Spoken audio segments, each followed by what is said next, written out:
तो मुझे बताओ कि जेट वर्सेस सुपरमैन में आखिर कौन जीतेगा। देखो बिना किसी देरी के इस वीडियो को जल्दी से खत्म करेंगे, ठीक है ना। थोड़ी फास्ट वीडियो होने वाली है, इसलिए जल्दी से तैयार हो जाओ। चलो स्टार्ट कर देते हैं जेट वर्सेस सुपरमैन।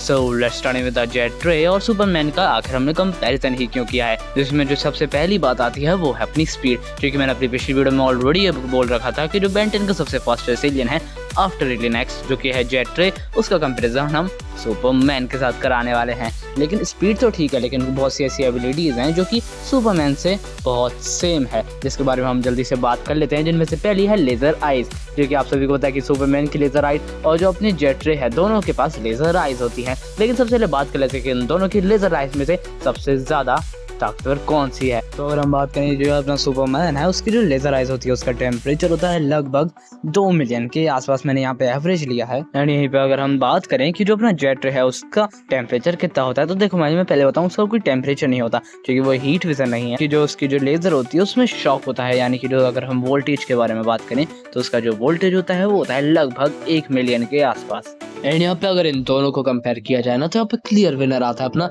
सुपरमैन। अब मैं पहले बता दूं कि जो अपना जेट रे है ना, वो आंखों के साथ साथ अपनी पूंछ से भी ये लाइट को शूट कर सकता है।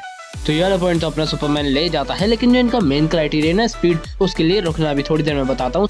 लेकिन मैं अपनी वीडियो में वर्सेस तो करता हूँ, लेकिन कभी इनके ओरिजिन वगैरह की बात नहीं करता। तो सोचा हूँ अब थोड़ा सिस्टमेटिक तरीके से चले एंड इसके ओरिजिन की भी बात की जाए। तो अगर बात करें सबसे पहले अपने जेट रे की, तो जो अपना जेट रे है वो आता है अपने एरोफीबियन स्पीशीज से। एंड जो उसका प्लेनेट है उसका नाम है एरोपेरा प्लेनेट।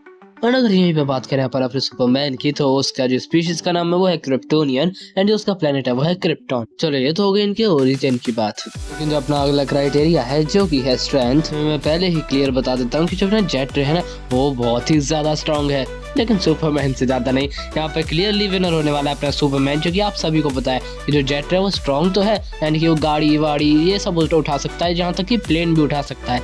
लेकिन वो सुपरमैन से इतना स्ट्रॉन्ग बिल्कुल भी नहीं है। जो अपना सुपरमैन है वो आराम से अपनी पूरी शिप वगैरह उठा सकता है, जो कि अपना जेट रे ऑब्वियसली नहीं उठा पाएगा। एंड अब थोड़ी बात ड्यूरेबिलिटी के बारे में भी कर लेते हैं। तो जो अपनी ड्यूरेबिलिटी है ना, उसके बारे में जो अपना जेट रे है वो neuro shock blast, high energy blast and साथ साथ अंडर वाटर प्रेशर भी आराम से झेल सकता है। एंड स्पेस में भी वो इजीली सर्वाइव कर सकता है एंड पानी के अंदर भी वो सांस आराम से ले सकता है। यहाँ पे जो अपना सुपरमैन है वो नियरली इनडिस्ट्रक्टिबल है, यानी वो आराम से मिसाइल्स एंड बुलेट्स वगैरह इन सबको तो झेल ही सकता है एंड साथ साथ वो हाई टेम्परेचर को भी झेल सकता है। इसलिए यहाँ पे ड्यूरेबिलिटी के मामले में थोड़े मेरे ख्याल से सुपरमैन के पास ज्यादा एडवांटेज है, जैसे यहाँ पे सुपरमैन जीत जाएगा। एंड अब चलते अपने अगले क्राइटेरिया की तरफ, क्योंकि अपना एनवायरमेंट अडेप्टेबिलिटी, यानी कि जो एनवायरमेंट है ना उसके हिसाब से कौन अपने आप को उतना अच्छा अडेप्ट कर सकता है एनवायरमेंट में।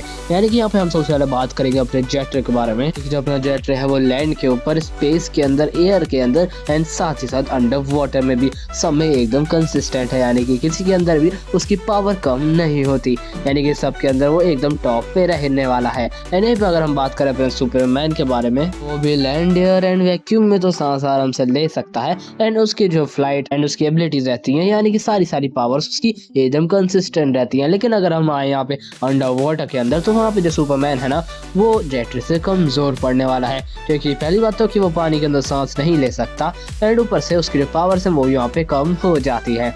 एंड यहीं पर अगर हम बात करते हैं अपने अगले क्राइटेरिया की तरफ, जो कि होने वाला है अपना इंटेलिजेंस। तो अगर यहाँ पे हम बात करें इंटेलिजेंस एंड स्ट्रेटजी के बारे में, तो यहाँ पे सबसे पहले बात कर लेते हैं जेट रे के बारे में। कि बहुत सारी विकिपीडियाज एंड बहुत सारी वेबसाइट से मुझे देखने को मिला है कि वो सुपरमैन से ज़्यादा इंटेलिजेंट है। एंड वहीं पे जब मैं गया सुपरमैन का रिसर्च करने, तो वहाँ पे देखने को मिला कि वो जेट रे से ज़्यादा इंटेलिजेंट है। इसलिए मुझे यहाँ पे कुछ समझ नहीं आया, इसलिए ये वाला पॉइंट मैं दोनों के बीच में टाई करवाता हूँ। आप लोग जल्दी से कमेंट में बताओ कि इन दोनों में से ज़्यादा इंटेलिजेंट आखिर कौन है। एंड यहीं पे अगर हम बात करें अपने अगले क्राइटेरिया की तरफ, जो कि अपना वीकनेसेस, इसके अंदर जो अपना जेट रे है वो कमजोर पड़ जाता है फिजिकली स्ट्रॉन्ग एलियंस के खिलाफ एंड साथ ही साथ कुछ ऐसे एलियंस के खिलाफ जो कि पावर एब्सॉर्ब कर सकते हैं। एंड अगर हम बात करें सुपरमैन की, तो जो सुपरमैन है ना वो क्रिप्टोनाइट से एंड साथ साथ रेड सन के रेडिएशन से, मैजिक से भी कमजोर पड़ जाता है। हम ये कह सकते हैं कि जो अपना सुपरमैन है ना उसके पास ज़्यादा वीकनेसेस है। तो ये वाला पॉइंट जाता अपने जेट रे को। एंड अब चलते हैं अपन एकदम अपने फाइनल चीज़ की तरफ जिसका कि हम सभी लोग इंतजार कर रहे थे, जो कि हमने पिछली वीडियो में एक्सेलरेट वर्सेस सुपरमैन किया था। एंड इस वीडियो में हम जेट रे वर्सेस सुपरमैन करने वाले हैं स्पीड के बारे में। तो देखो भाई लोग, इन दोनों की स्पीड के बारे में बात करें तो इन दोनों में से जो सबसे ज्यादा स्पीड है उसमें से सबसे पहले बात करते हैं सुपरमैन की। तो सुपरमैन की स्पीड है ना वो है अप्रॉक्स मार्क 20 के आसपास, यानी कि मैंने मार्क आप लोगों को पिछली वीडियो में बता रखा है कि क्या होता है। एंड अगर हम बात करें जेट रे की तो जेट रे की स्पीड है लाइट से भी ऊपर। आप सभी को पता है कि जो सुपरमैन है वो लाइट की स्पीड के जितना तो जा सकता है एकदम अपने पीक फॉर्म में, लेकिन उसको टच नहीं कर सकता। यानी अगर हम बात करें अपने जेट रे की तो वो जेट रे ऑलरेडी अपनी लाइट की स्पीड से ज़्यादा ट्रेवल कर सकता है एंड वो आराम से टाइम ट्रेवल भी कर सकता है। एंड इसलिए यहाँ पे स्पीड का पॉइंट जाने वाला है अपने जेट रे को। एंड यहीं पे अपना जो कंपैरिजन है वो खत्म हो जाता है। अगर आप लोगों ने अभी तक अपने एक्सेलरेट वर्सेस सुपरमैन का कंपैरिजन नहीं देखा है तो जल्दी से जाकर उसको देख लो। मैं मिलता हूँ आपसे उसी वीडियो में। थोड़ा जुकाम वगैरह हो रखा था इसलिए अगर थोड़ी आवाज़ पतली लग रही हो शायद से तो फिर देख लेना, थोड़ा अगली वीडियो तक तो सही हो ही जाएगा। कोई वीडियो सजेस्ट करनी हो तो वो भी कमेंट में बता ही देना।